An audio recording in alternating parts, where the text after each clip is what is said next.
Hey, everybody, it's Mike with Riding in the Ozarks, and we've got my co host Bagger Bader here. I think Firecracker may be joining us in a little bit. She's in the other room drinking wine with her bitches. And we got my buddy Nick from Renegade Harley Davidson here. If I wanted an expert that knows about these new bikes and stuff, Nick's the guy to ask questions. He is the general manager at Renegade Harley Davidson, who I've been working with for, well, I'm pretty close to a year now, Nick. Yep. And so we were there at Renegade when he rolled out his new 2025 models that he had in stock. And we did a live from there for those of you that did not get to catch it. It was pretty cool. We had a good time, had a good turnout and stuff. But I've had a lot of people ask questions about the 2025s. Some things I didn't pick up on that night. Some things I'm not quite sure. It's not maybe spelled out at the detail level that some people are asking in the press release and stuff. So we may get some questions tonight. Some people may have some comments. Some of it you may be able to speak of. I'm going to warn you, everybody, that Nick is not going to tell you why they canceled the Road King or when they're bringing it back or when it's getting the 117 or anything else. He cannot talk about future products. You can ask, but he's going to have to decline to comment. Because everybody wants to know that, and I know you're forbidden by Harley Davidson, and I know they will be checking in on my videos and stuff, and we wouldn't want anybody to get in trouble. So, Nick, I think I know the answer to this question, but we had it in the chat earlier. Sean says Dyna or Softail, and why? Ooh, That's tough for you because I know you got both. I do have both, and I bought one first. So I was a Sportster guy and absolutely love the Sportster lineup. Always have. I think they're super fun, but they're just a teeny touch too small for a guy my size. Although I did have 73,000 miles on it when I finally traded it in. And so I bought a Dyna first, and mostly because it's a big Sportster. And, there's just so much cool aftermarket stuff available for the Dyna line. And, with all the club style builds that were very popular a few years back, that was just super fun, and I had to have one. So I bought that first, and then I bought a Softail, and I figured out maybe I should have bought the Softail first. The Softail is way more comfortable. We've got that 2000 FXDX, and when we got it for Firecracker, somebody put slam shocks on it, which made it easy for her to reach the ground, and she complained about how it rode and stuff. But it wasn't my bike. I didn't have to ride it, so I didn't really worry about it until I bought it from her. Yeah. And then I measured the shocks, and they were like 12 inches. And so I found a set of OEM FXDX adjustable rear shocks on Marketplace with like 10,000 miles on them, and I put them on there, and it's a world of difference. Yeah. So I've got a Dyna convertible. It's a 95 model, so Evo power. Still has the convertible bags with it, the windshield. I mean, it is as original as they come. The only thing it had was a set of Screaming Eagle mufflers on it. And super comfortable bike. I mean, you can tour on it, you can have fun with it. But then I added a 99 Softail Fat Boy to the list, and also Evo powered, so similar motor, and just with the floorboards, and it's got a set of apes on it, so it just fits me a little better. But they're both super fun bikes. You can't go wrong with either. So here's a question you may or not be able to answer. Live, Love, Ride to Eat wants to know what are dealership penalties for disclosures. So, I mean, you may not be able to say exactly, but you might be able to give some examples of fines dealers have received or something. Yeah, so I'm very fortunate. I've not been hit by one yet. And I say yet, although I hope to keep it that way. And, the dealership fines are pretty dang stiff. They can be monetary, measured in the thousands. It's not just a couple $100 slap on the wrist. And if they are, if they're bad enough, you can get put into they can change your standing with the motor company to where you're not in good standing. That makes it to where you're unable to get CVOs. You're unable to have your inventory timely sometimes. And the worst case scenario, especially for a dealer group like the Teddy Morse group that I'm in, you can not be able to add more stores. They can say, hey, that's really cool that you want to buy that store, and it's awesome you're qualified, but you can't have it. You're not abiding by the scenario that we expect out of you. So it's a pretty stiff deal if you go out and share things you're not supposed to. So this is my buddy JS here, and he's mad and he's leaving. Not yeah, because we're not going to tell him when he's going to Road King with the 117. He's on the Road King now. I did tag him in that post when you said you were bringing back 2 police editions, Yeah. just in case they weren't spoken for. Yeah, they are not spoken for yet. I've still got them here ready to go. So, JS, just call him up and tell him you want the Riding in the Ozarks deal. amen to that. So, 260 Jake has a question. This is something a lot of people are going to be asking about that is specific to the 2025. Saw the full-size lowrider ST bags listed in the P&A catalog. My dealer says it's for 25 plus lowrider S and ST. Does this mean the new full-size right bag won't fit or won't be an option to buy for my 23 ST? That's a good question. Because I hadn't seen it in the P&A catalog yet, but I had heard rumor it was going to end up in there. So give me about 5 minutes. I'll look it up while we're chatting here and see if I can find an answer. I don't know that one off the top of my head yet. Well, and I think like all things, it may depend on your exhaust. You may have to change. You may have to get another part. But I mean, I'm assuming the frames have not changed. So yeah, if the frames have not changed, there's going to be a way. Yeah, there's no structural change to the motorcycle for 25. So I would think it's doable. The old IT answer for people to pick on an IT guy, anything's possible, time and money. The question, right. Will it bolt right on? And that'll be the true question. So. Yeah, and I think this is JS had responded in 260. Jake commented that it may be listed that way because of the 2-into-1 exhaust. They don't want you to think that if you have the 2-into-2 exhaust, you can just buy it and it's going to be a fit. Yeah. So I'm sure somebody's going to do it. And here's a point, and I don't know. We'll have to find out what it takes to just get one bag. I'm sure it can be done if somebody has an insurance claim. That was the discussion we had when this was leaked. I said, people are like, are they going to sell just one bag? I said, they have to. They have to have a way to sell one bag, even if it's primered for insurance repair purposes. Yeah. So there's got to be a way. So I may have to have an insurance claim, or something like that. But, I wonder how much it'll cost to just have one bag painted purple. Yeah. Because the Sport Glide is already a 2-into-1 from the factory. Yeah. So why was the price raised $2,000 for the same bike? What also makes dealers get bikes? One dealer gets bikes for another. I'm going to take the price question, my take on it first, and you guys all chime in, Steve, whatever, and tell me what you think on there. But this is kind of like the theory that, I have people in the comments say this all the time. Nothing changed on the bike. Why should they raise the price? When was the last time a gallon of milk changed?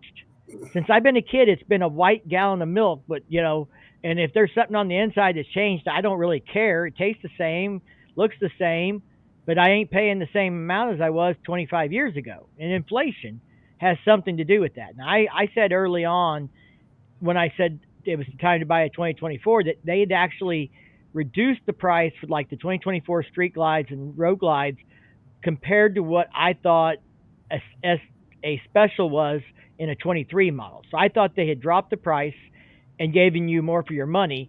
And so I think raising the Street Glide was also, and Road Glide this year was a bit of a price correction. I think maybe having a cheaper price helped early adopters get on this new platform and stuff. So that's my theory on why the $2,000 increase. Inflation and there was probably a little bit discounted, last year. Yeah, spending most of my life in marketing and sales, it doesn't matter what business you're in, you're always going to have a profit margin. There's a number. There's typically a percentage of profit that you're looking at that you're saying, hey, if we can attain this goal, we can do okay and still come in at a price point that the consumer can feel happy about. So my guess is that some materials, some labor, whatever it is, occurred for Harley Davidson over the last 12 months, and they had to raise prices to get to that price point or profit point. Yeah, and I'd love to give an official answer on that. Unfortunately, it's just not information that at the dealer level, we don't have control. We buy them from Harley Davidson from how much they tell us we get to buy them for. We don't even get to negotiate. So, and then the second piece of it, an opinion-based statement from me, when we saw the 2024 Street Glide and Road Glide product price point lower, at first that was really exciting.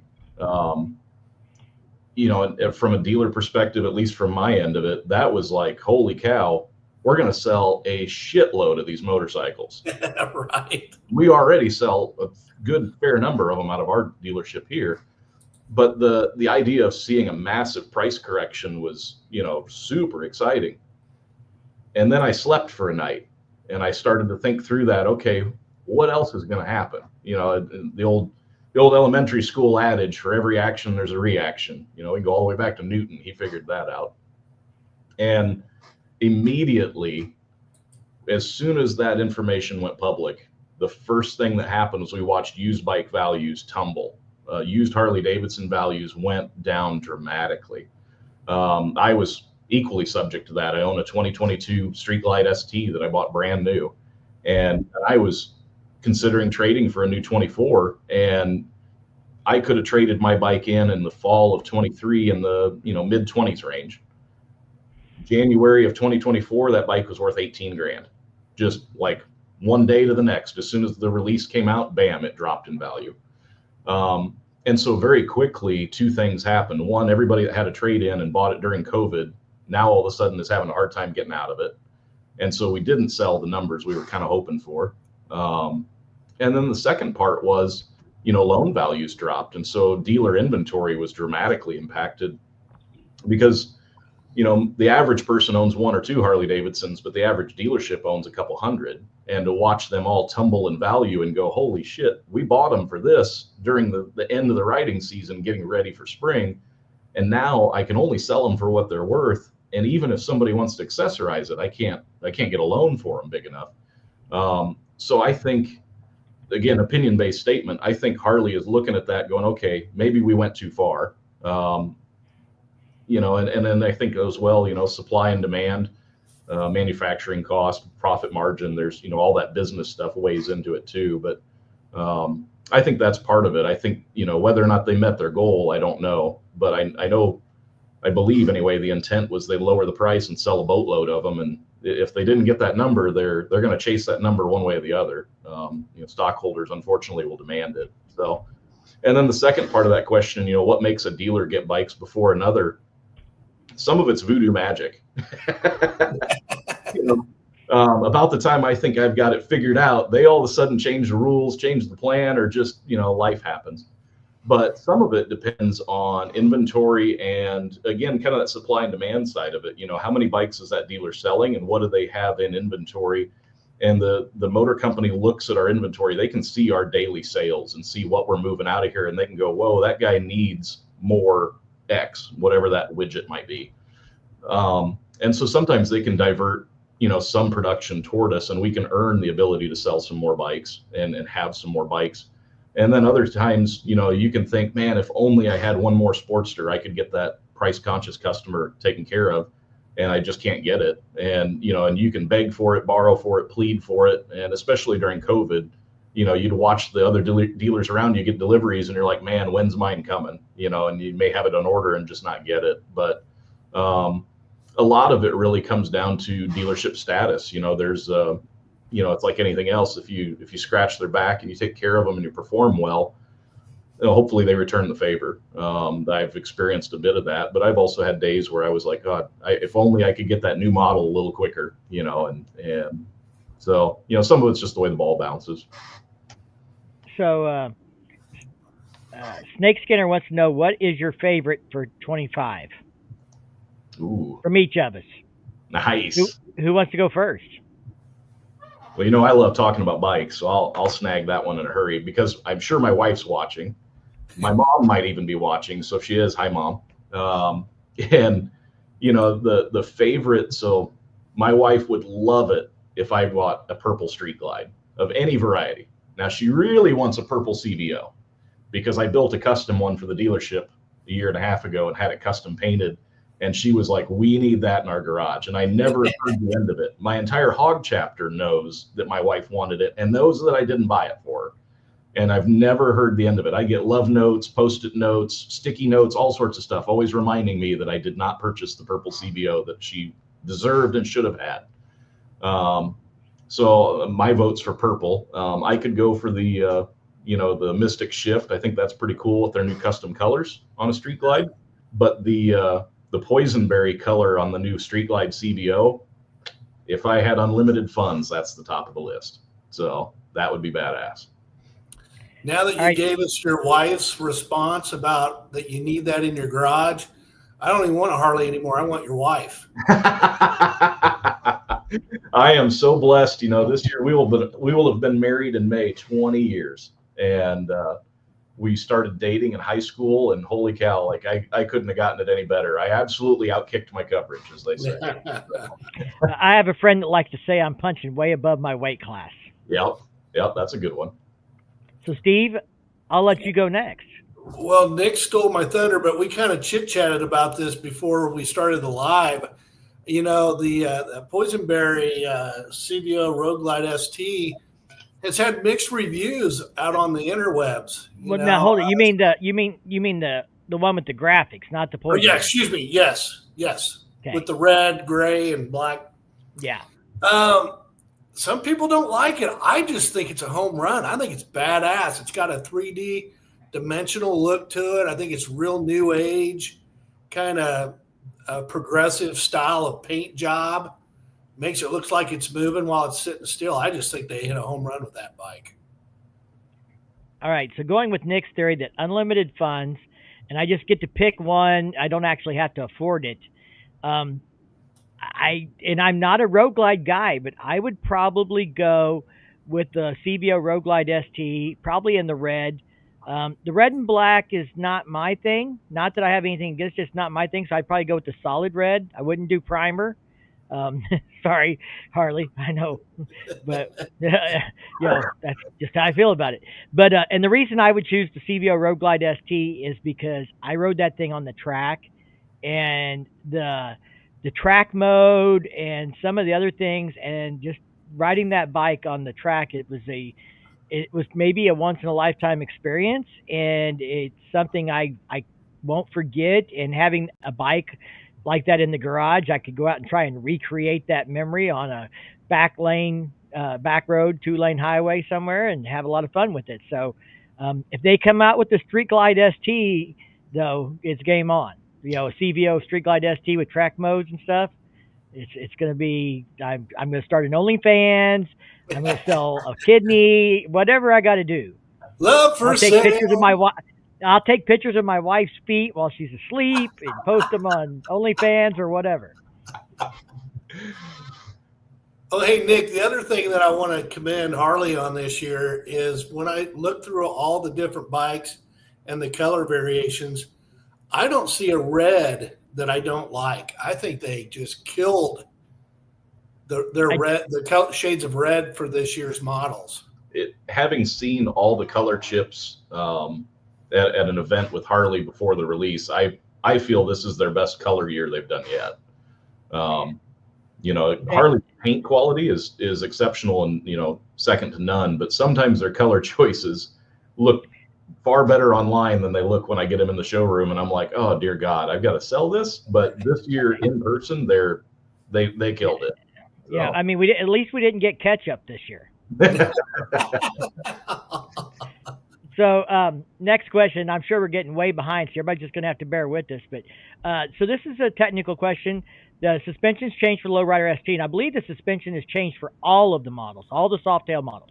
Yeah. So for everybody that's tuned in, besides the change of the rear shock from progressive to straight, what are the other changes? My understanding is it's retuned throughout the bike, and I thought they went from progressive to straight spring rates, and the way I read it was front and rear, not just the rear. Do you happen to know, Nick? I believe that to be correct. I was going to try and study up on the suspension module today, and I didn't get that accomplished, but I do know that they are different front and rear on all Softails with the intent to produce more suspension travel. And having ridden one back to back with a 24, you can feel it. Throw a leg over them and literally just around the parking lot through a pothole, you notice it instantly. So it's a dramatic change. Yeah, and the other change, and I know not maybe all models had the external adjuster on them, but now they all have, I believe, an adjuster under the seat Yeah.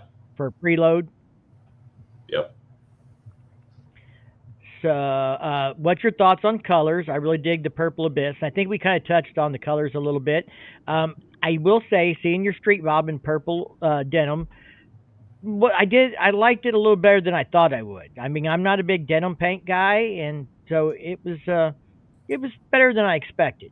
Yeah. And yes, there's a comment here, and maybe you could touch on this real quick, Nick. But Road King is not discontinued. The police model is still available. I was told at one time that technically, for like you guys to order a police model, it's supposed to be for a department, and that you can't sell them to the public unless they decide to not pick them up or something changes and stuff. But you're supposed to be like ordering for a department, not an individual. Technically, yes. For dealers that support the police program and move some bikes through it, there are options to bring them in as a demo for police departments and municipalities to be able to try them, ride them, use them. And then after a waiting period, we are able to sell them to the general public. But in order to get the demo, the dealer's got to be pretty active in the police side of things. The only other option is to pick up essentially leftover production models that may have been painted for specific municipalities, like to the detail of like Houston or Miami-Dade or things like that, because there's a ton of different police paint schemes. And at the end of the year, if there are unconsumed new models, then like what our dealership here does is we get on a list to try and get some of those, and then we're able to sell them directly to the public immediately. So Brian asked a question here. Do you have a chart to compare 24 to 25 side by side changes? Jay kind of followed that up with you for which bike for clarity. And Brian said for touring and softail. So I think he's really wanting to know, is there any graphic or anything that Harley puts out or anything that says, here's what this bike had in 2024, here's what it has in 2025, what's changed? And I know I personally haven't seen anything like that Yeah, in one place. I don't think Harley has any of that they put out for the public. A lot of, when you think back to Harley's branding and their just their overall business model, they're very experiential. The intent is to be, like what we're doing tonight, sitting bullshitting, having some fun, and talking to somebody that hopefully knows at least something. I surely won't claim to know it all. And and so they do a lot to train the dealers and the dealer staff to be able to answer those questions and to be able to demonstrate the two and put them side by side. But they don't give us a lot of tools to where it's like, here's the info, go read about it, and there's your answer. That's pretty dry compared to the Harley Davidson business model. So and to kind of touch on that, for example, and you may be able to answer this for something I had in a question. When I looked at the Street Bob that night, and I didn't really look super close. We had a lot going on, but I assumed it was kind of the satin finish on there because they weren't the bright chrome. But somebody else thought it was raw. So I don't know if you can say which one it is, but it's that kind of thing. In the press release, it doesn't really say. It says bright finishes, and that's what term they use. They don't say chrome. They didn't say satin. They didn't specify. So I really couldn't answer that 100%. Yeah, from what it appears to me, it appears like a raw aluminum finish. It looks very much like the same finish that we had on the Softail Standard. So, yeah, they did that Fat Boy a few years ago in what they called the satin finish, and I didn't. That's kind of what it reminded me of, and that's what I said it was in a video, but that made it be inaccurate. Yeah. I know 114 versus 117 on Softail, but there are some things we don't see. For example, Skyline update to allow over-the-air updates. And I actually have recorded something about that, Brian, that'll be coming out. That I reached out to Harley right away to find out if that was going to be a thing that would come to the 24s, and they did release a software update this week. And me and Nick have already talked about it a little bit.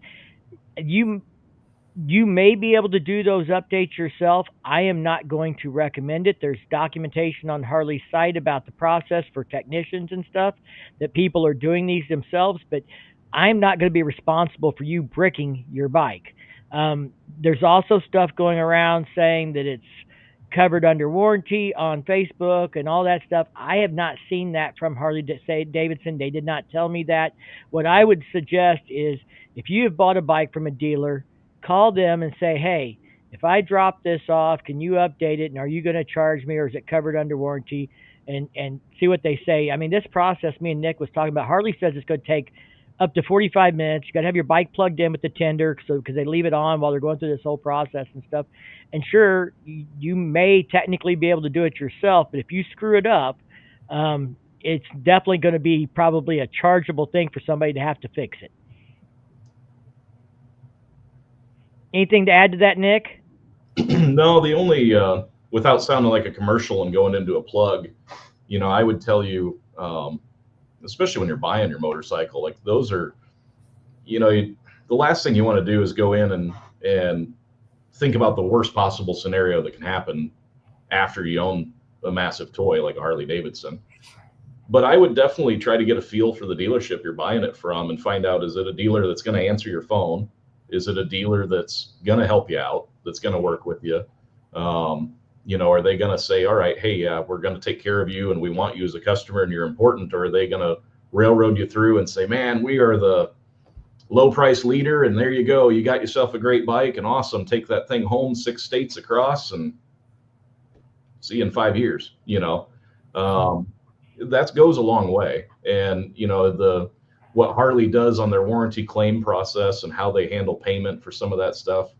Some stuff they pay and some stuff they don't, but a good quality dealer that actually gives a shit and answers his phone and wants to be around and take care of his customers, he'll find solutions for that. But every once in a while you get that guy comes in yelling and screaming. That guy don't get anything extra. So, that's the best advice I can give anybody, is just find a dealer that's local to you that'll take care of you and work with you on stuff. And, a lot of times it'll work itself out in the end. Now, going back to this also, and you may or may not know yet, Nick, I didn't realize it the night of the launch. So I recorded some first look videos, and by the time I got home and looked at the press release the next morning, I'm like, oh, I gotta share some of this stuff, because you couldn't tell by looking, or at least I couldn't. I'm not a tech that works on these things day in, day out. The tech might recognize it, but so they have the heads from the touring models, it looks like, but they, instead of running liquid cooling through the head passages, they're running oil through them. But they are running oil through the heads now to reduce heat, especially at low speed and hot weather conditions. It's going to be more noticeable and stuff. So that is a change that is one of those things that you may not see, but is an impact to all of the Softail models. All LED lighting, you may or may not notice that. I mean, it's been a mix for different bikes at different levels for the last few years as they've been working toward this, but now it's across the board, all LED lighting, period. Yeah, the LED lighting is huge. Dear God, thank you for that. if Harley's watching and hears it, thank you. Home run right there. That's one less thing I have to hear Honda and Indian guys grumble about and be like, look, it's still got an incandescent bulb like 1912. But, you know what I say? I say, yeah, and it's had self-canceling turns for 25 plus years. Yep. Because half of the new Hondas and stuff still don't have that. I had a guy complaining in the comment that they need to go like the metric, where the blinkers are all on one side and the cancel button. And I'm like, if I have to buy a bike that has a cancel button for the turn signal, I'm buying a used bike. If they take away self-canceling turns and I have to have a cancel button, then we have a problem, because I'm never going back to that. I ride with a friend. He upgraded. I say upgraded. He bought a Harley this last year. He says I paid $10,000 extra for a stereo and cruise control. And I say, and self-canceling turns, because he's the guy we had to constantly tell him, hey, your turn signal's still on. Going 10, 15 miles after we made the turn, somebody's got to pull up and remind him. That might be the most embarrassing thing that can happen on a motorcycle. Or riding with the saddlebag lid open. I've done that a couple of once. So specifically 25 paint compared to 24 for the CVO. I think overall it's a plus, in my opinion. I think the 25 colors are better. I think specifically for the CVOs, they're better. I mean, I like the white on the Road Glide ST. We don't have a white anywhere this year. It's kind of more bright or dark tones, but I think they did a good job. I think it's an improvement. Yeah, yeah, I would agree on that. I mean, Oh, you know, hey, oh, look who's in the chat there, Nick. She's gonna wear you down. yeah, We're a little delayed because I didn't want to skip anybody's questions. hey, She that's said all 20 right. years. Yep, 20 long Yep. years. People always ask us, they're like, man, what was the secret? How'd you make it 20 years? And she said, well, he traveled for work for 10 of them. So I didn't have Yeah. Um, to. talking about increased price, cut production. Let's go back to 1975 when a dealer had six and said, "Take it or leave it." Bikes on the floor. Yeah. I have this conversation. My dad owned a Panhead before I was born. Okay, my uncle never owned a Harley, but he rode Hondas. He wasn't going to spend the money for a Harley. But I've had this conversation with both of them, and I think it was people have this conception that Harley was for the blue collar guy, that the blue collar guy could afford it. It was his bike, and now it's not. And I think that really stems from marketing. I mean, no, I don't know anybody that ever said, "Oh yeah, I got a deal on a Harley back in 1980." They said, "Oh, I had to wait a year to get a bike," or I had to buy a used bike. You couldn't buy a new bike unless you were rich, or because there was a waiting list or whatever the situation. But neither of those two folks in my family that are riders that I've learned riding from and growing up with them riding have ever said Harleys were more affordable back in the day. I think the marketing was to give you that impression that it was for the everyday guy. But I know I looked at the pricing from a perspective of I paid $21,000 out the door for a 2016 Street Glide in the beginning of at the end of 2015, before 2016. So they'd only been out for a few months. If you put inflation on that bike, it would be $27,700, I think, as I recall, which is right there close to where we're at now for arguably a much better bike. I mean, feature wise, functionality, all those things, and that's what I keep trying to, like with the milk analogy. Prices are going to go up. That's the world we're living in. Everybody says it costs as much as a truck, and I said, well, you haven't bought a truck in the last 10 years. And I got one for you. I know that I've bought 4 Harley Davidsons, and obviously, before I bought them, the financing, the money part of it was a concern, making sure I could get everything in all my ducks in a row. But once I put my ass in that seat and I took off on it, I've never cared one iota about what I paid for it. Yeah. So most of the people that care about what they paid for it after they bought it are people who probably bought it and couldn't afford it, and then they're struggling to make their payments or afford the service or other things else, and that's where they get into a problem. Is they've overextended themselves, and that's not Harley Davidson to blame. No matter what, nobody Right. made you sign the paper. So hello to Brazil tonight that tuned in. So MB has a question. I'm kind of curious about this too, Nick. When are you going to get a Pan America ST in for riding in the Ozarks to do a first ride video on? As of right now, it looks like I will see one probably mid to late spring is about what it looks like right now. Are they coming kind of later than other bikes and stuff? I'm not sure really. So the RevMax platform for us, we've got a few that'll ship early in the year. But for that particular model, and some of it has to do with the new model launch as well within Harley. So, none of the dealer staff knows what we're getting until they do the annual release every year. But we do have an option to, for the GMs and for owners, they get to find out a little bit ahead of time, but we can't share it even with the dealer staff, what we know.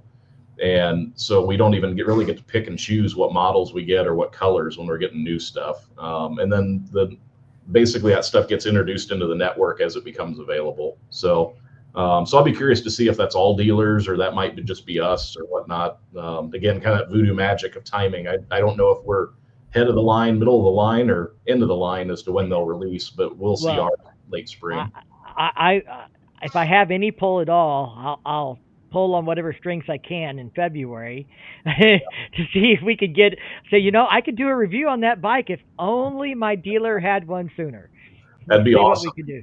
we've got a bunch of people wanting to see it, and we don't have a deposit on it yet, but I think we will here very shortly because there's a couple guys really wild about it. So, well, and we are, so for those who tuned in who haven't, are new to the channel or haven't heard, I will be at the press event at late February, and I can say that I don't think I will be riding a Pan America ST there. So, that doesn't look like that's on the agenda. And so I'm really interested to see one. I have not seen anybody post anything about it on social media or YouTube except for Chase on Two Wheels, who got to an early taste of it because they went to like a behind the scenes filming of the promo video. And so they got to test it a little bit there and stuff. And obviously, I'm not Chase on Two Wheels with 1 million subscribers, so I get why it wasn't me, guys. But I'd still love to do a first ride on it. I rode the Pan America just days after it came out.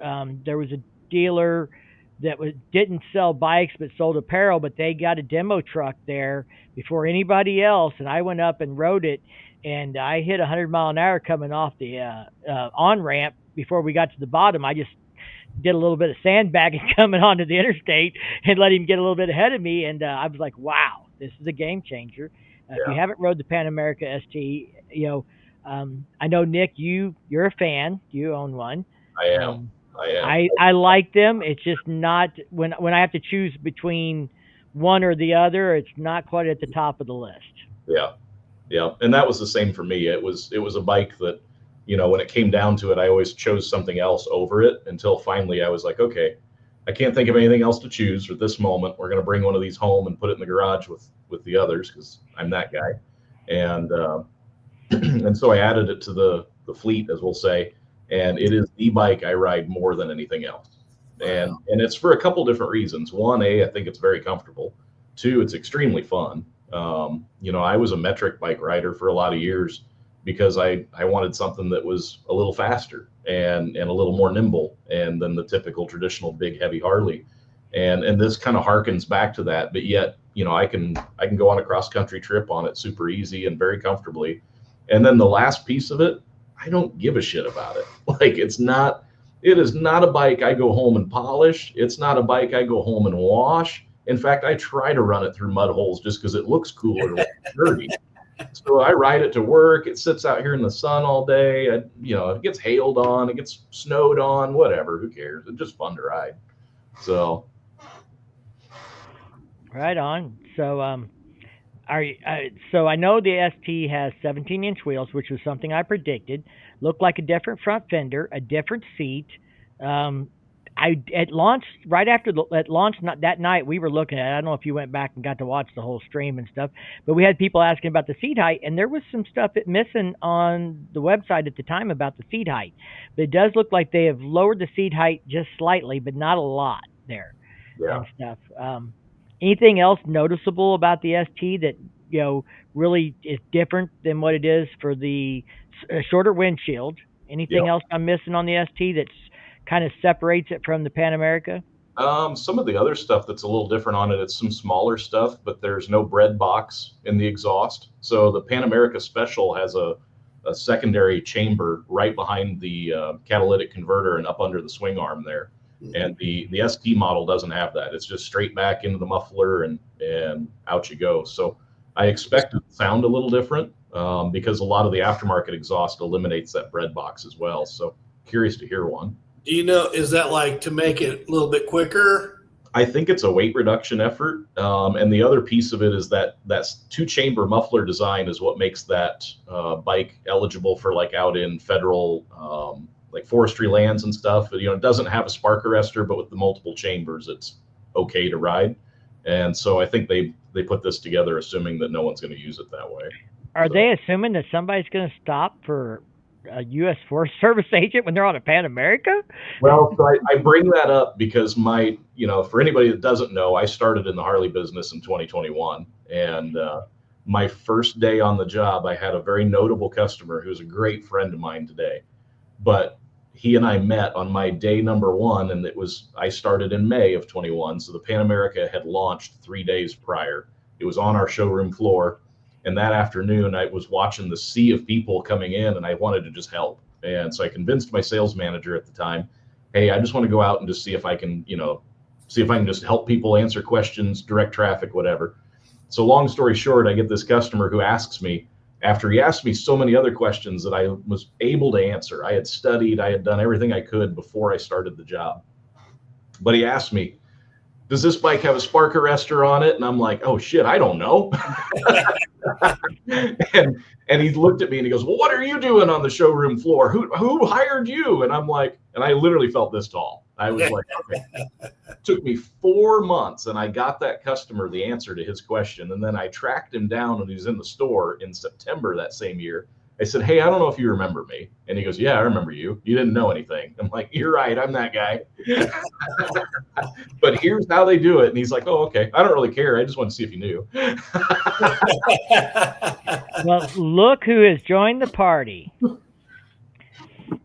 So Nick's been answering questions from the crowd and stuff. Oh, you've gone through 2/3 of the bottle already? More than that. She's on a little liquid curry. You did have a little help. Just one little glass. Yeah. Anyways, so the question was asked, and I know you want to answer this. If you could go into Renegade Harley Davidson and pick out any 2025 Harley Davidson model that's on the website and order it, cost aside, which one would you pick? What I don't know until I don't know until I get to see these new colors in person. That's my problem. So I guess you're gonna get to see purple denim Saturday. You still have it, don't you, Nick? Yep. Okay. So she'll get to see that one. She'll get to see the two-tone Fat Boy. Is it still there? Yes, that one's still here, and we still have a Mystic Shift that she can see if that's purple. I want to. And the boysenberry, I said, I feel like I've seen pictures that it looks kind of more leaning towards pink, but then I've seen more purple. So I'm anxious to see that one too. But yeah. But none of them's in the Lowrider ST, so I'm very disappointed in that. So look out, Mike. You may have to buy me a street glide or something now. Oh. Darn it. Or Mike, here's an idea. We can buy a Lowrider S for her. Or you can, not we. But we can build it the way she wants it. We'll put the cool stuff on it. We'll make it all match, and it'll be one of a kind. It'll be one unlike anybody else's. Just like Firecracker. She's already got a one of a kind sport glide. So would you what model, if you could get whatever model and color combination you want, which one would you have wanted Harley to make out of the colors they did this year?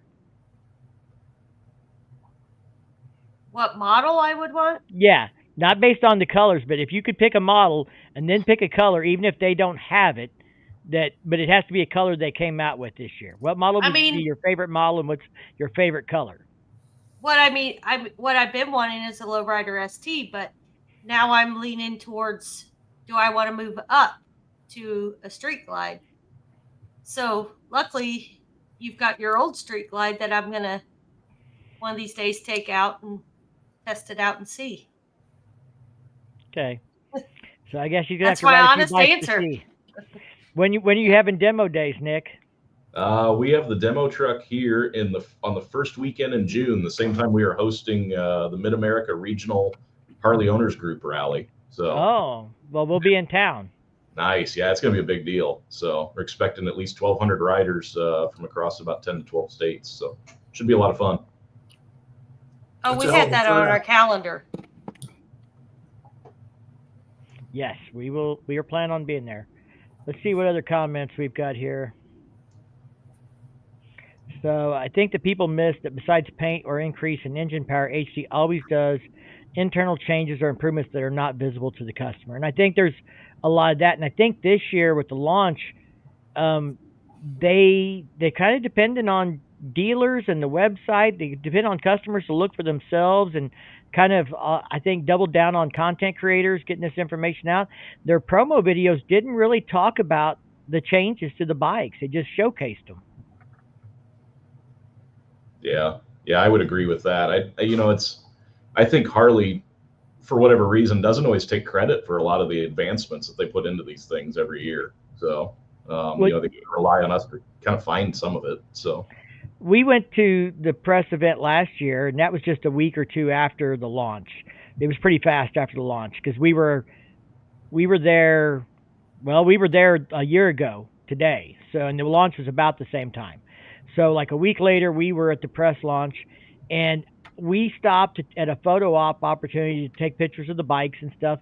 And I was the first one to notice that they had TPMS, and we had already done the presentation where they told us about the changes, and they hadn't mentioned that, and they were surprised that it mattered to us, and we were all going, hey, look, TPM. Once I found it, everybody was talking about it, and then everybody's looking at them going, why didn't you tell us? And they're going, we didn't think it was a big deal, we didn't think it was worth mentioning.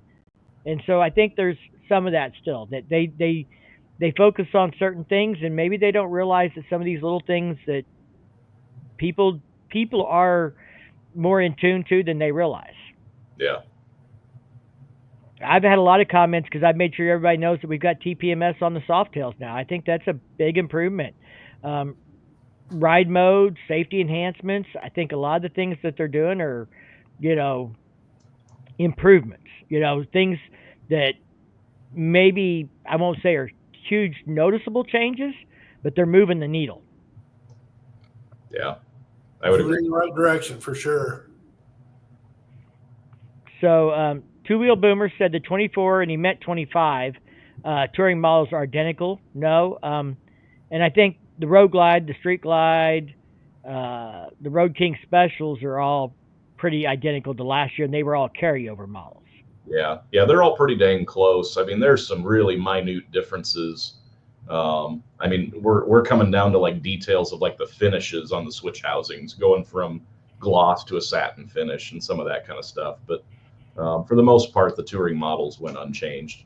So, other than the new Street Glide Ultra. So the question is the red CVO ST going to sell more? I don't know, sell more than what, but I like the red CVO ST personally.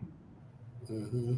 Yeah, I think the red's got a hot color. I don't know. I've always I try to kind of guess these a little bit every year. Obviously, as we order bikes in for the store, we hope we pick what we think is going to be popular. But again, I think just overall, I think they've done a great job with colors. So it'll be hard to imagine that it won't sell well. So. And I don't know that any of us have a definitive answer to this question, but how seriously does HD Corporate take the feedback from customers when we get these customer surveys, and what are the consequences? And I think that's really hard to know. I mean, that's not the kind of thing they're going to tell most people. There's a lot of stuff. I mean, there's people that think that Harley has their favorite content creators that they leak stuff to. If that's the case, I'm not on that list. They have never leaked anything to me. In fact, I have shared stuff with them before I published it on YouTube and said, hey, I'm seeing this, I'm hearing this. That's one way our relationship developed. Is, I mean, that wasn't the first time I talked to them or, messaged with them or anything. That first time was over a charity thing we were doing. But when I found out about the brake lines, I said, hey, do you have any comment? And that meant a lot that they got the opportunity to comment even if they couldn't. So I do think they take feedback pretty seriously. I don't know how seriously or how in-depth those customer surveys and that get weighed into any decisions they make, though. Yeah. I can't speak on behalf of HD Corporate because I don't work for them, but I can tell you that they do tell us, so this is third-party info, that they read every one of those. That they have an entire team that reads them and looks through them and actually reads the commentary in them. Now, consequence-wise, I've never been on the bad end of anything on that, so I don't know how bad it can get. I sure as hell don't want to find out. Right on. So there's a compliment for the Heritage Classic. I had someone who commented that they didn't understand why the Heritage Classic didn't get the bigger motor when it's a 2-up bike, and I said, my take on that is go ride a 117, period.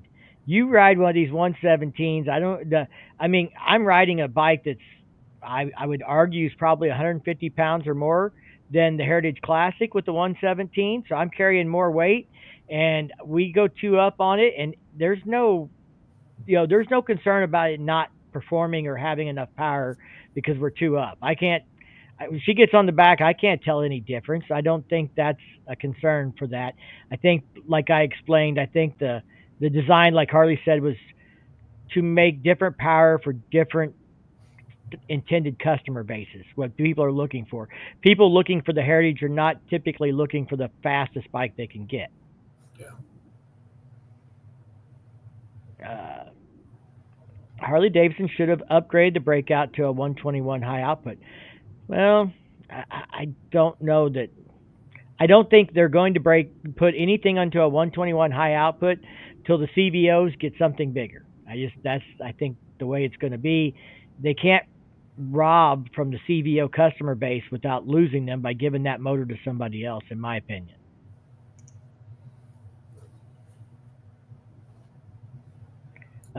Will Harley Davidson let you test ride the new CVO ST? Well, I don't know about I don't think Harley. I mean, they have one on the demo truck, don't they, Nick? They do. They always put, at least they did last year. I haven't seen the list for this year, but last year on the demo kit, when we would get the demo fleet, it always had one on it. So I would say under the right circumstances. Yeah, I would say, that's a good answer, under the right circumstances, and then after that, it's going to be dealer specific on that answer. I can tell you, from our perspective, if we've got somebody on the hook that really, really wants one, and I've got a list of them sitting here, absolutely, we'll go ride one. If I have one remaining and it's like the only one, and we're just not that far along in the purchase process yet, it's really, really difficult to go out and ride those when they are the specialty bike. No different than walking into a Chevrolet dealership and saying, hey, toss me the keys to that Z06 Vet. I want to go take it out, and if I like it, I'll buy it. That's right. You'll get the same answer out of a Chevy store. They'll tell you, hey, you can imagine that is a badass machine, and out of the future owner, we're not driving it yet. So, but the cool thing is there's getting to be more of those in the network. I mean, we've got one here that is a former demo CVO ST, and by God, we've let anybody who wants to ride it go out and ride it and see what they feel like on it and enjoy it. And it's sold many other CVOs, and at some point when it sells, it'll, I'm sure, sell for an appropriate price to match that it's got some miles on it. So here's a comment that came in. We're about 15 minutes behind. I would love to buy a 24 Road Glide, but I just dropped $4,000 on my 11 Ultra. Is the 24 Road Glide that much better that I should go for it even after dropping the cash? I can swing it. So my answer is, if you're not sure, then you haven't rode a 24 Road Glide. And if you rode a 24 Road Glide, you won't be asking this question because you will already be swinging the hammer. What's your opinion there, Nick? I would give about the same answer, but I'd add a little extra color to it. If you've never ridden a Milwaukee 8, you would not be or if you've ridden a Milwaukee 8 and versus a 2011 twin cam, I don't think you'd be asking that question. So definitely, get into a dealer and take one for a demo ride, and that'll answer it right away. The dealers there's no obligation to come in and do a demo ride with most dealers. Again, that's dealer specific, but if you're anywhere near Springfield, Missouri, stop by, and if you got a motorcycle endorsement, we'll go out and ride them and put some miles on them, and hell, you can ride everything we got here, and you'll find out real quickly just based off your own experience as to whether or not you think it's worth it. So, and what he looked like he dropped on it was clutch, compensator, new tires, some other stuff. Right. So a lot of maintenance type stuff. Yeah. And new tires are going to matter to somebody buying a bike a little bit. I mean, it may not get you more money, but it makes it easier to not come down on the price. You can say, look, you ain't going to have to buy tires. You ain't got to do this. You ain't got to do that. Yeah. So any Icon bikes, and I'm sure the answer is we can't comment on future products. That's the Harley Davidson line. I think there will be an Icon bike. I just I don't know if my early guess for a Road King Icon bike will be accurate or not. Yeah, I sure hope there are Icon bikes coming. Again, I can't comment on it, but I can tell you I hope we get them because they are a lot of fun to have around. It creates such a buzz within the riding community. Great conversations with the riders that come in and just get to see them and think they're cool. And, it's just, you can't ask for anything better to talk about than something like an Icon series. Hey, Nick, I know that you don't know anything about what might, what could be an Icon bike at this point in time. But do you have any ideas of what you would like to see in an Icon bike? Ooh, I really enjoy the touring frames that they did with them. So the Electric Glide Revival was super cool to me, the blue and white one. And then I really liked the Highway King, especially in the magenta. Man, if I could have snagged one of those, I absolutely would have. That was a cool bike. So Yeah, that was. You know, if you get a Poisonberry Street Glide, you might be able to get yourself one of those if you can get a used one to come in off the Highway King or something. yep. You know, make mama happy and a lot more is forgiven. Tell you what, if just got to sell a few more bikes and then maybe. There's a reason I haven't bought one of them yet. That buying two is really a whole lot bigger reason. Yeah. So Brian wants to know, since they have the Street Glide Ultra, do you have plans to do a Road Glide with the limited package to put on the floor? Yes, we've already ordered a limited package from Harley Davidson to get it here in stock, color matched to one of our bikes that we have in stock. So long as the stars align and we don't sell that bike before the kit gets here, the plan is to build one for the floor. And XAN said, hey, there's April. So since P&A typically gets you 25 cents on the dollar, well, how adding a limited package impact value at trade-in? And I think I talked to a friend of mine who works at a bank about this at dinner the other night, and he said that, you know, a lot of people will say you get nothing for your parts and accessories on trade-in. And he works at a bank, and he said you're not going to get full value. You may not get full price for consideration and loan, but they are starting to take into consideration, does it have a tour pack? Does it have this? Does it have that?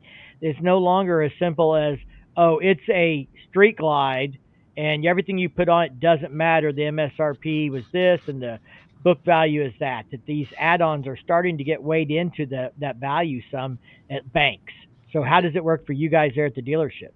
About the same. So you know, it's like anything else. Supply and demand really answers the question. So you know, P&A accessories. I've had people that have done, you know, back when the Stage 5 tire shredder kit was an available option for the twin cam. You know, if they did one of those and the miles were low and the bike was super clean, we absolutely increased its trade value because I can sell it for more because of how cool it sounds when you fire it up. But if somebody goes and hangs stuff on the bike that make it a very, very narrow market, and they do accessories that are really cool to somebody, but not so cool to 9 other people, then it's a lot harder. And so the key is just, you know, what exactly is done and things of that nature, and will it improve value? But we are seeing that, you know, like color match tour packs, even on the 23.5 CVOs, or like Fast Johnny enthusiast edition bikes, you know, when it's something like that does help the value on it. So yeah, you're saying putting firecracker in big letters across the front of your frame is not going to appeal to 9 out of 10 customers? We knew that going in. We had a bike that got traded in once that we all nicknamed the Dragon Bike and it was a really cool job. Somebody had it done really well, but a pinstriper had painted a dragon on the front of the fairing, and it looked super cool. And it did sell with it on there, but it sold at a much lower value than what the bike was worth. And the best thing could have happened ever. The guy bought it, he rode it, he enjoyed it, and he had that all removed and taken off and repainted and traded it back in again. And oddly enough, the bike was worth more without the dragon, but we still knew it was the dragon bike. Well, we knew when we painted mine I wasn't going to get rid of it. So I got to get my collection back up since I sold my Dyna to him. Nice. So Javin says, I'm going for the new Road Glide 3 with Whiskey Fire Storm Flames with no cost. Oh, if it was no cost, that's what he would be going for, I think. Nice. Cost aside, I would take the CVO Street Glide in the Raven Fade. Two Wheel Boomer got yesterday ride a new bike. Jay Sorsby said, yeah. Let's see here. Trying to catch up. There's some talk about Spring Fling.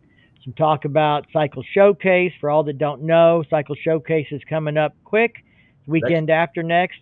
So Yeah, we're gonna go see Nick this weekend because we gotta go to St. Louis the next weekend. I'm hopeful to make it to St. Louis on Sunday. We'll see if I can get out there and back for the Sunday part of the show at least. We'll be home by then, but we will be there Saturday. Nice. You want me to try and leave a writing in the Ozark sticker in the building somewhere for you to find? Absolutely. Let's go for it. We'll make a scavenger hunt out of it. Scavenger hunt out of it. Probably take it down so I can't ever find it, but that's okay. If I stick it on the bottom of somebody's gas tank, I'll probably not be allowed back in the show, but that would make it hard to find. Hey, the real question is, does Nick want a ride in the DUI Cruiser? Oh, that's a lot of fun. I'm really curious. So, Steve, I'm going to let you tell him about it. It's a 2010 Toyota Camry with not much suspension. And when you put 5-6 people in it, the St. Louis streets aren't very friendly. Nice. And then And then you get this little. At the time, Steve had this. He called it the DUI Cruiser. I don't think he's, hiding the fact. He had a breathalyzer in it. So you get this alert. He's got to blow. He's going to blow now, or the thing's going to die in St. Louis traffic. Nice. Nice. So it was quite an experience. Oh, we had a lot of fun that year. We had a lot of fun last year. Mike's cut me out of the fun this year. Uh-oh. Yeah, Nick, if you haven't been to that show, you're in for a treat. It's Randall, the guy that puts it on, does a hell of a job. That's what I've heard. Everybody I talk to that's been to it says it's fantastic. And unfortunately, I've always had to, I always have to work Saturdays. That's part of the gig. But so I've never had an opportunity to make it over. And then often I had another conflict with the last ownership group we were with. There was an event that always lined up with that particular weekend. So I just never got to go. But this year, I don't have that other commitment. So I'm going to try and see if I can pull it off. Well, it's worth the trip. Yeah. Hey, Mike, on Friday night, they usually have a little social Free event. party? Do we know where that's going to be this year? So Salty Badger, who was in the chat earlier, I don't know if he's still there, did a live with Randall. You need to go to his channel and watch it for all the details. Okay. Good. Shameless plug for Salty. I'm not going to give it away. I'm going to make you go watch his video. I love Salty. Salty was the builder last year. He's had some health issues this year, and he's not going to make it. But he had Randall on, and I watched that live stream recently. So they shell out some details and stuff there. So Cool. Go check it out. But I tell you, everybody, this show is not like a bike show like you're used to, where they're going to judge a bike or have classes. This is really an art show featuring motorcycles as art. Yeah. It's an exhibit more than a bike show, really. Yeah. Everything's covered up, and about every 10 minutes, they pull the cover off the next bike. And so it just keeps it fresh and exciting. That's cool. And the guy that puts it on, Randall, I knew he was kind of into this, but I didn't know. But he's been doing sound and lighting since he was like 18 years old. And he's been the in-house guy for the pageant there in St. Louis for the last 20 years. So he knows sound and lighting, and he actually brings friends in that are in the lighting business and stuff to help him get this all set up. And they go to a lot of work to light the bikes a certain way, to position things a certain way. He really, this isn't just, park it over there and park that one over there. These are up on platforms. They're unveiled. The lighting is key. It's really a top-notch production, which is why he's now doing Cycle Showcase at the lake and Cycle Showcase at Sturgis. And there's another Cycle Showcase on the way. Nice. In Texas. He kind of revealed that on Salty's show. So Galveston, he's going to have an exhibit there. Oh, okay. For the He's got the one out on the East Coast too. Smokeout. Right? Smokeout. Yeah, he does something at Smokeout too. The NorCal says the Lowrider S at 20K looks like a good deal. Plenty of aftermarket to trick out for 3 or 4K. I don't know. I heard a podcast recently, Fast Life. They were talking about what bikes fit where and the pricing, and I guess would you say the Lowrider S is still selling as well, or would you say some of the Lowrider ST some of the clientele has moved up to the Lowrider ST, and it's kind of diminished some of the Lowrider S sales. The ST did cut into it a bit for us, but it wasn't dramatic. I think it's a great bike that introduces people to our brand. There are a lot of people that come from other brands or other sports and say that that's the one that really kind of speaks to them, and so it tends to draw a lot of people in. So the good thing is that buyer isn't always diminished when there's some other replacement bike, but it's taken a little bit of a hit probably after the ST launched. So Yep. Hey, Nick, I got a question for you. Yeah. There's about 3 or 4 different YouTube content creators, most of which have a background in either racing of some form or stunt riding, and they are buying up these Nightster specials. And have you had anybody come in and ask about them? Are you starting to see a little more, people being more inquisitive about that bike? Yeah. The interest in the Nightster platform is improving. It's gaining traction more and more every year, and I think some of that's the dealer network helping get some excitement around it, but also I think there's starting to be some more aftermarket around it and just some more excitement with it. It's a fun bike to ride. I mean, they're not the traditional Sportster by any means, for better and worse. So, but a lot of technology in that bike. Yeah, a couple of content creators have really kind of picked up on it. East Coastin and Cruzy Originals, and Cruzy Originals is making parts. I mean, they're literally making parts, aftermarket parts for that bike and stuff. And I think that helps too. I mean, I want to give credit where credit's due. Not that I think, content creators or YouTubers drive everything, but I do think that there is some buzz being created by them and some interest in people who maybe would not have looked at it twice otherwise are now starting to say, oh, well, I mean, Cruzy says it's a modern Dyna. Yeah. Well, and we even had, if you're familiar with One Wheel Revolution, the stunt crew with Rob Carpenter, and he and Joseph Beavers, they both showed up with a Nightster for one of our stunt shows we did here at the dealership in, I think, 2022. And it was one hell of a show to see them out there on a Nightster ripping around. And it was a stock bike. I mean, they hadn't done anything to it. They had set it up so they had a place to put their foot, stand it on its ass end, and ride it across the lot. But it would do the coolest burnouts, and it was super quiet. Our neighbors loved it. They didn't have to hear a thing when that bike was out there. But, that and the Pan America both are awesome to watch them go stunt them. So, Firecracker Candy said hi to both of us. I seen that. You're probably caught up on the chat. I'm trying to stay in line so I can get people's questions answered. That is kind of the point tonight we advertise. So, if there's a lot of people just having a conversation in the chat, and that's all great too. Entertain yourselves. Here's Dustin's comment. As a new rider just getting into HD, this year's release feels more like you're picking between the frame, wheel size, base, weight. Previous years felt like they were far more small differences that could push a rider into one model or another besides the look of the bike. Yeah. Yeah, I mean, I guess I could see that. There are potentially, a few less choices with the elimination of the Softail standard.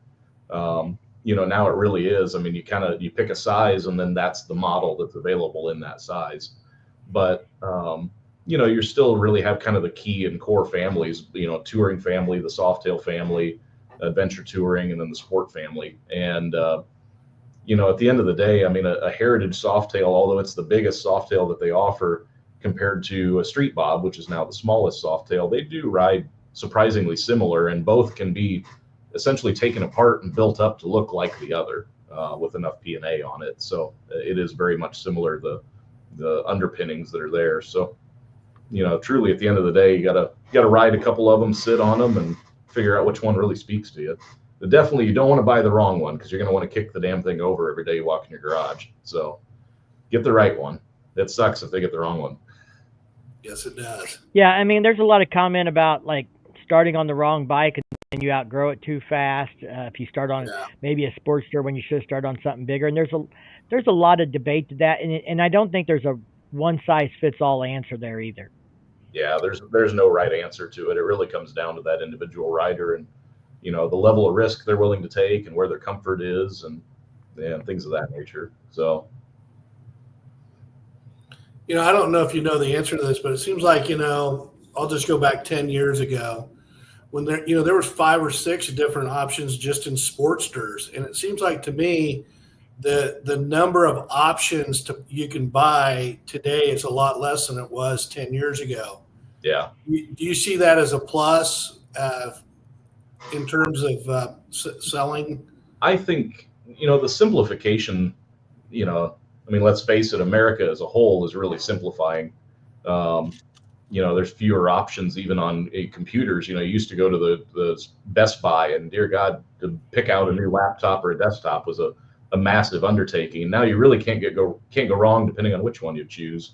And I think that's somewhat the same with just modern retailing. But the advantage then is you don't find yourself as a dealership going, okay, we sell. Like for us, we sell a handful of Pan Americas every year, and if they'd start slicing and dicing them into various models, inevitably, just like it is with my wife at home, if I have a 50-50 chance, it's wrong every time. But if it's a one size answer, dear God, a pretty good shot I might get it right. So Right on. So here's a comment, and I think maybe we can add a different perspective to this. So he says, and not that I'm saying he's wrong, but just a different perspective on it. The Lowrider S is more attractive than the ST. The ST fairing looks like a Temu Edition FXRT. The tiny clamshell bags aren't worth it, and there's no passenger seat on the ST. Now, Firecracker was not a fan of the ST when she first demoed it for 10 minutes. She bought the Sport Glide. I mean, she rode both before, or not the ST, the Lowrider S. She rode the Lowrider S and the Sport Glide both. I rode all 3. Yeah. And I just kept going back to the Sport Glide. Now, what did 3 days on a Lowrider ST do for you at Daytona? 3 days, not 3 hours, not 3 minutes, 3 days. Well, and the thing that kept attracting me to the Lowrider or the Sport Glide is the forward controls, which I know on most of them you can change it, but I just didn't like the Lowrider ST or the ST, but after riding it in Daytona, I liked it. I really started liking the Lowrider ST, and then when I found out that you could get that nice speaker package, then that really I was like, oh man. Now, but I don't think they had the speaker option when I bought my bike, anyways. Right. Yeah. Well, I don't think the ST was out when you bought yours, or it just come out.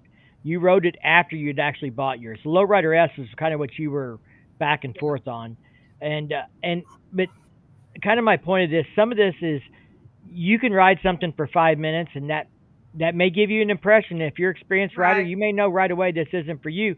But if you try something new for 5 minutes, it's going to feel new and uncomfortable and awkward. And you might find after a certain period of time that oh, I adjusted to this, and I actually, it's okay. It's not bad, And that was her thing. She liked the forward controls. She didn't like the feel of the mids until she was forced to use them for 3 days, and she was like, "Oh, this isn't bad," And there were some other things she liked.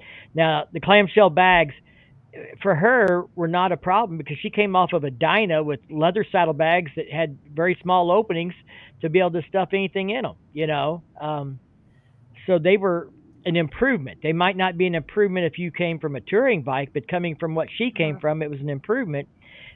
How many times have you rode a passenger to this day?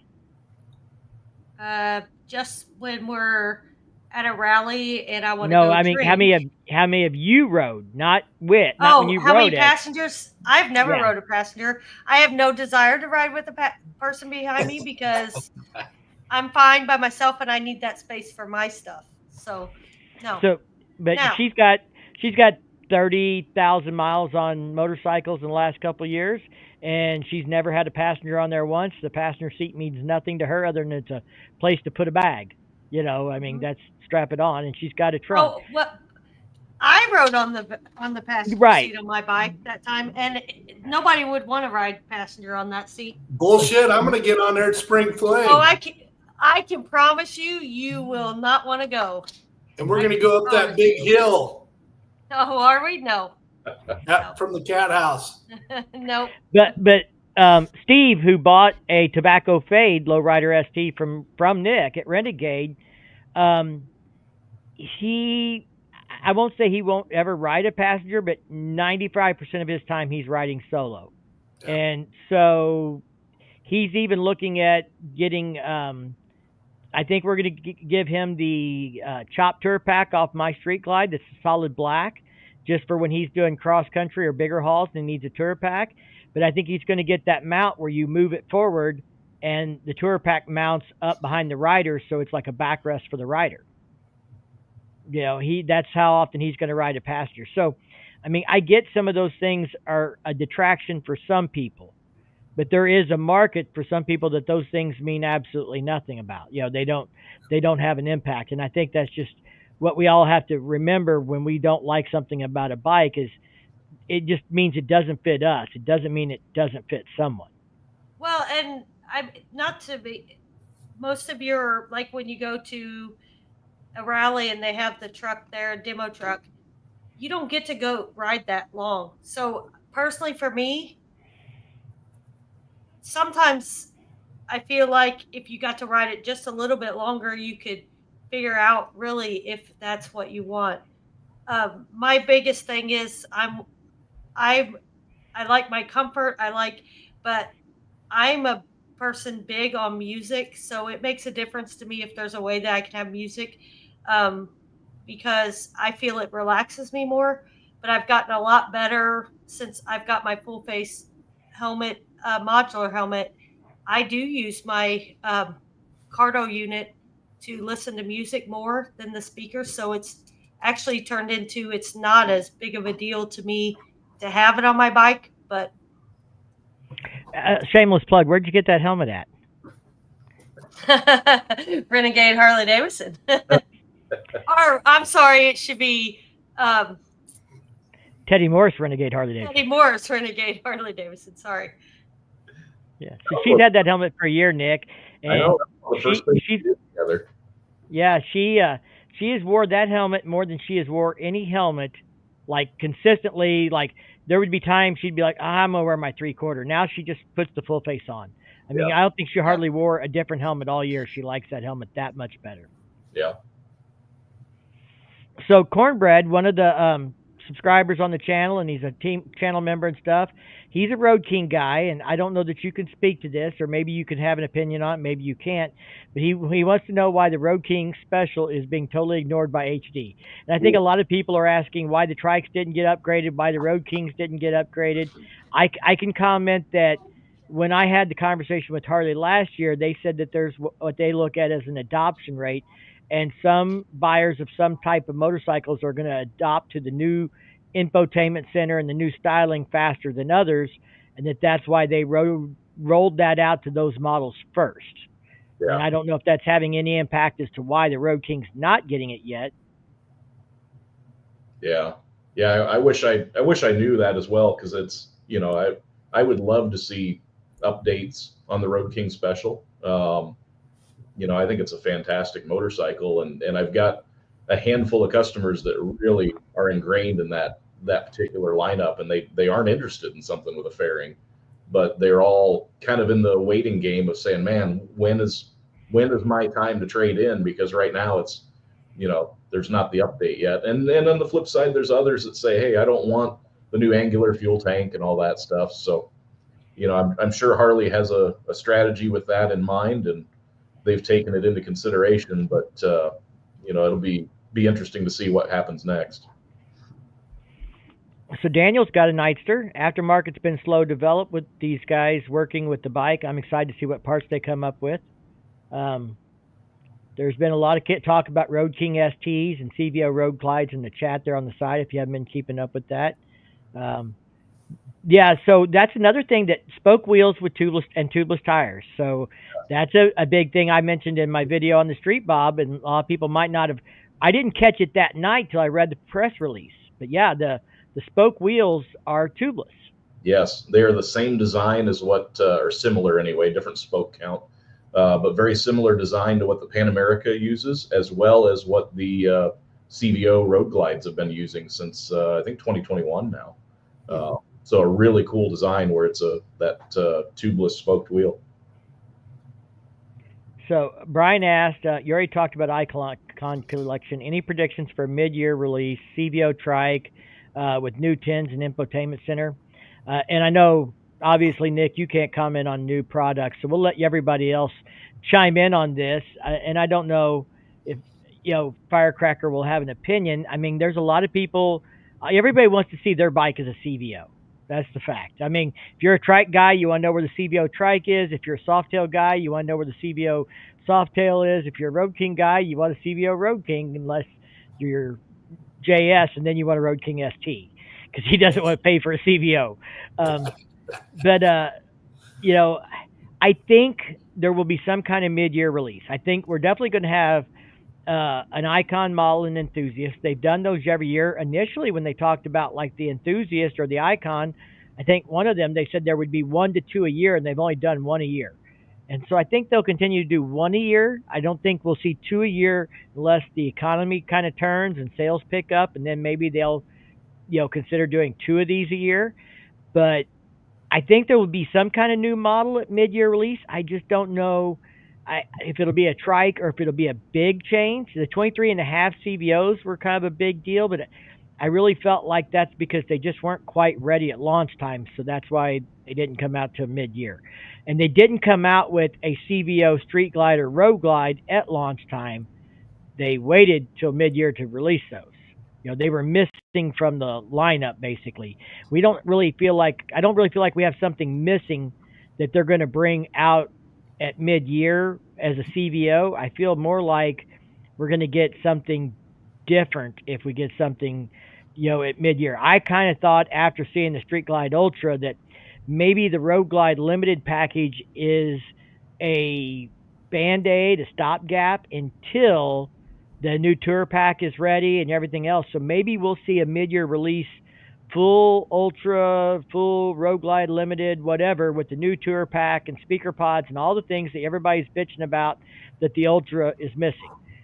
I think that's what I would do for a mid-year if I could pull it off, would be that touring model with those new updates on it. Steve, what would you bring out mid-year if you were Harley Davidson? And I'm trying to pull it up. Shit. Back in '77, Harley made this black bike that was kind of had like a dragster look to it. Had a real funky, unique tank. It wasn't all just nice and rounded. It had edges to it. And when I was just old, and at that point in my life, I was 10 years old. And our little dealership in my hometown had one. And a buddy of mine's, his brother actually has one. He bought it. But you could make that model out of an ST, I think, and or a lowrider S, because it's got the little sport fairing on it. I'm looking at a picture of it. I can't pull up what type it was, but anyway, I always thought that bike was badass, and I think that would make a great Icon bike. Okay. I'll try to get you the symbols. So, Firecracker, do you want to comment on this, or could you care less about a mid-year release? If they did a mid-year release on something I was interested in, but other than that, I mean, I'm kind of set in my ways for now, so I really don't have a comment on what I'd like to see. Okay, I got purple. Okay. It's a Google 1977 Harley Davidson XL CR Cafe Racer. Those are cool. Tell me if you don't think that thing's badass. Yeah, there's one of those at the museum in Milwaukee, and it is an absolutely gorgeous machine. And you could What am I use the Googling? Lowrider S, I think, to stem off of that. Yeah. I think, potentially you could build that out of a Nightster Special even. Yeah. I mean, that would, if they want to put some excitement into the Nightster Special lineup, although, all the purists right now are literally like finding out where I live and figuring out how they can send me anthrax or something. But, because the Nightster doesn't sound like the traditional Harley, but I think that would actually, either one of those platforms, you could build that from. You could. So, Firecracker, what they're telling you to Google is 1977 XL CH Cafe Racer. So, I don't know if you know this name, Nick, but Valerie is looking to do some test rides at Renegade. She is, and I'm sure. So Valerie is one of those people that loves to leave me the notes, reminding me even little limericks that I did not buy my wife the purple CVO. So I'm going to go ahead and throw that out there before Valerie gets to it. I want to get one up on her. But yeah, she is pretty excited about the new touring lineup. So we're trying to figure out road glide or street glide right now. Okay. I don't know if I've seen anybody do this. Could the Sportster S gauge be put on the Lowrider ST? And I mean, I don't think it could without some serious work because they're kind of whole different ECUs and gauges and all that. I mean, Nick, would you have any insight if that's something? Have you ever seen anybody do anything like that? I haven't seen it yet, but I want to figure it out because I really was hopeful for that this year. I think it would be a fantastic upgrade on that Softail lineup to be able to have the integrated navigation from your phone and the ability to control your phone through a headset and whatnot. I think there's an opportunity there for us. So if Harley's listening, I can sell that if you build it. So I put it in my predictions I said I don't know if that's what they will do. I think there'll be a new gauge. I said, but if it was my choice, it would be the gauge off of. I actually said the Nightster Special, but I think that's pretty much the same gauge as the Sportster S, isn't it? Yeah. Now, what I do have to wonder, if you look very closely at the new Softail gauges, they are not the same gauge package that we had before. They match the Nightster standard gauge that's analog. It's the same font, the same design. I don't know what's behind it. I haven't taken the time to take one apart and look, but they look like it could be getting closer to that. So it'd be super exciting if we'd go that direction. Well, you know what they remind me of, looking at some of the photos? The gauge on the Sport Glide, like the Fat Boy, the RPM and everything that's set up in that is identical to the way the Sport Glide is set up. Yeah, it's similar, but believe it or not, if you look really close, especially in the liquid crystal part at the bottom, it actually mirrors the Nightster setup. So that's what makes me wonder if the TFT is coming at some point. So cool. So Chase says, I will 100% ride on your postage stamp back, April. I think he wants to be your bitch. Let's see here. I always thought the Lowrider ST was the baby road glide. So like our friend Steve, he does ride cross country. He's going to ride to Sturgis with us this year. He is older and retired Army, retired law enforcement, and for him, the Lowrider ST is an improvement or a preference over the road glide because of the weight. He had to have heart surgery a few years ago, so he's not as strong as he used to be and things. And so I have a friend who I communicate with out of Australia. I've never met him, but I consider him a friend. We email frequently and stuff, and he's into bikes, and he's a lowrider guy because of his age and the weight and stuff like that. So, I think there's a set of people who are looking to travel, to tour still, but who want something smaller and lighter than the road glide. And I think the ST is a good option for those folks. Great option. Firecracker, if I drink enough, I wouldn't know if you had a passenger seat for me or not, Cornbread says.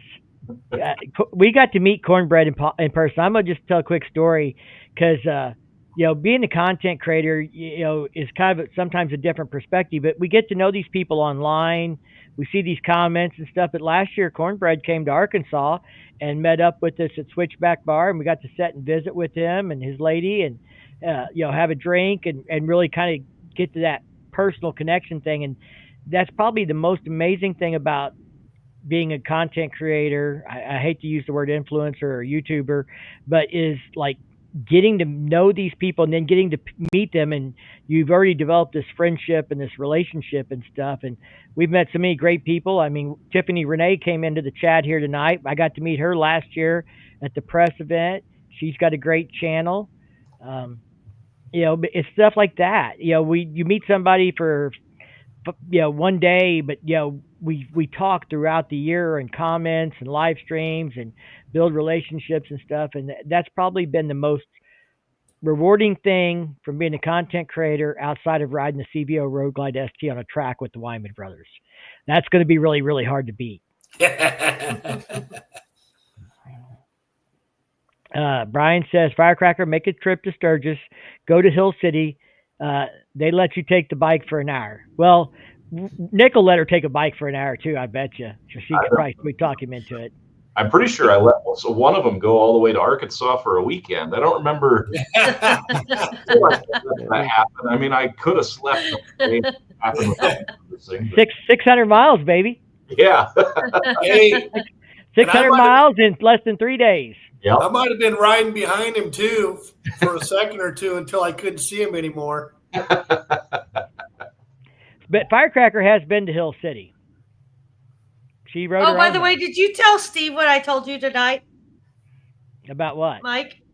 What we were talking about at the table. No. Do I get to tell him? So, Steve, you're famous. So, Adam Sandoval sent me an email about his stuff. And I was looking on his place in Eureka Springs, the Route 60. Is it 66 or 62? Route 62. Okay, so some of his pictures on his page for that, there's a picture of your Road Glide sitting in front of one of the cabins. You got to go check it out. You're famous. Or your bike is, at least. Yeah. That's cool.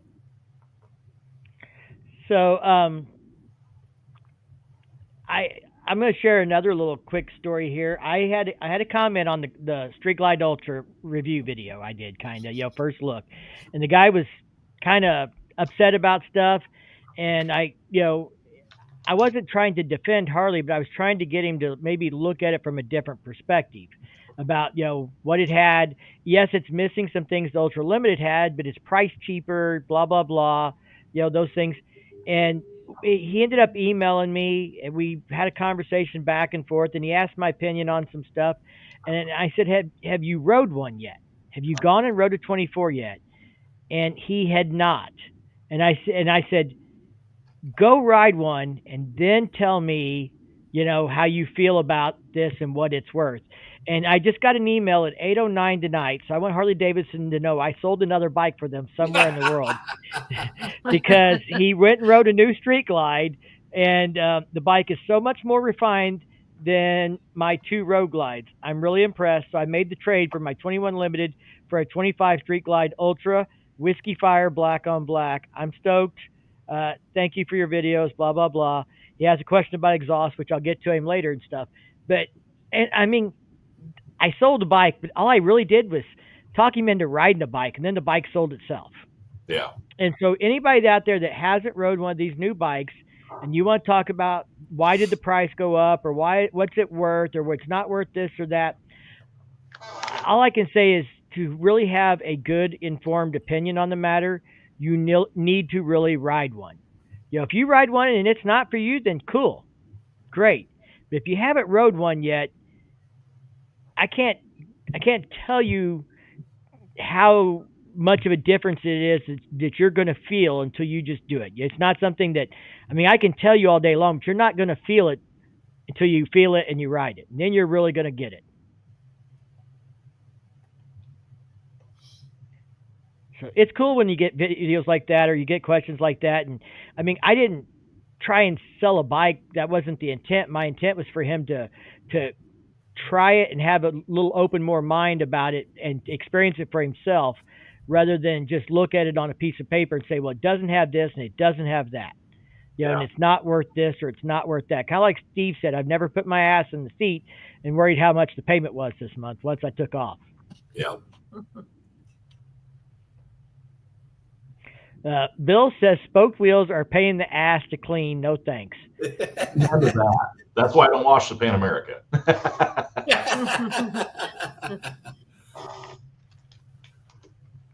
I'm trying to catch up on stuff. We're pushing over an hour and a half here. Christy probably wants Nick to get home and do the dishes or something. Earn his keep. She's hoping he's going to bring home a purple Street Glide. Right. That is part of the list. So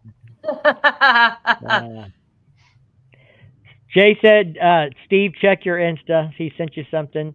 Yeah. Cornbread, any thoughts on bringing back a more traditional looking Sportster bike mid-year?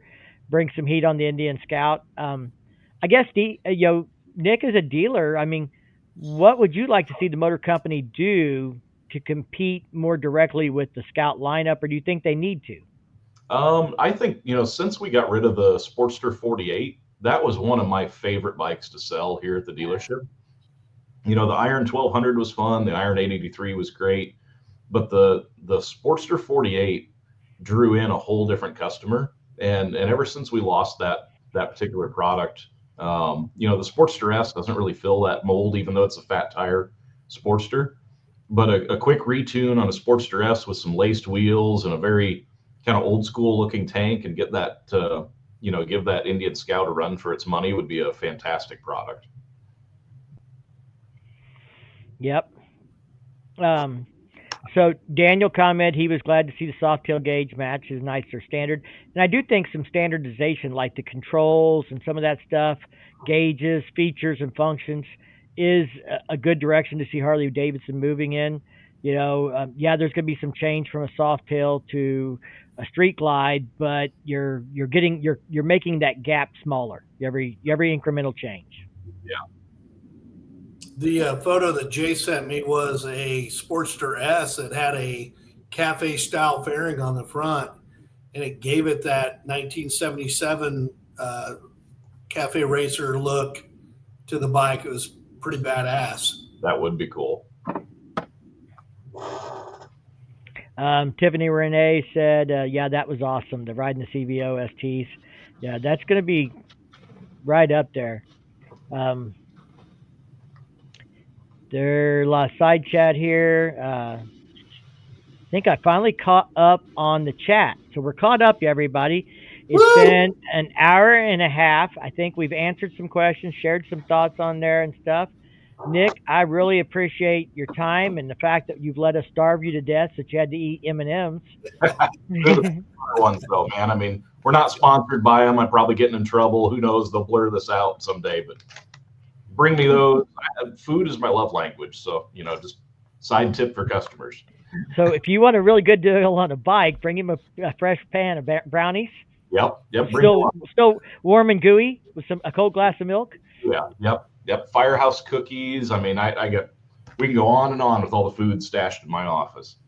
All right, guys. I think we're going to wrap this up. We had a lot of people in the live. We've averaged 50 to 70 people at one time throughout the night since we started here. Really appreciate you everybody coming out and hanging out with us and asking questions and giving us the chance to share some information about the 2025 models and stuff. And Nick, I really appreciate your time. I know you've stayed late at the office there and stuff to do this, and I'll see you Saturday. We're recording another video at Renegade Harley Davidson. Yeah.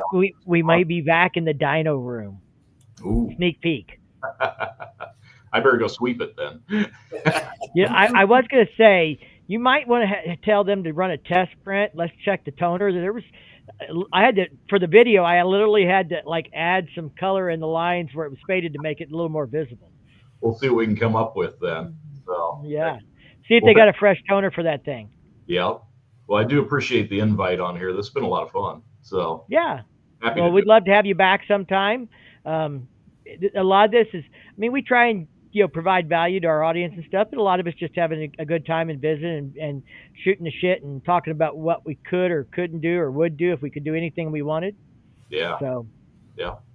That's awesome. All right. Remember, everybody, Next week is Cycle Showcase. We will be in St. Louis for that, the 8th and the 9th. I think Nick's going to be there on Sunday. So if you're there on Sunday, you can look for him, say hi.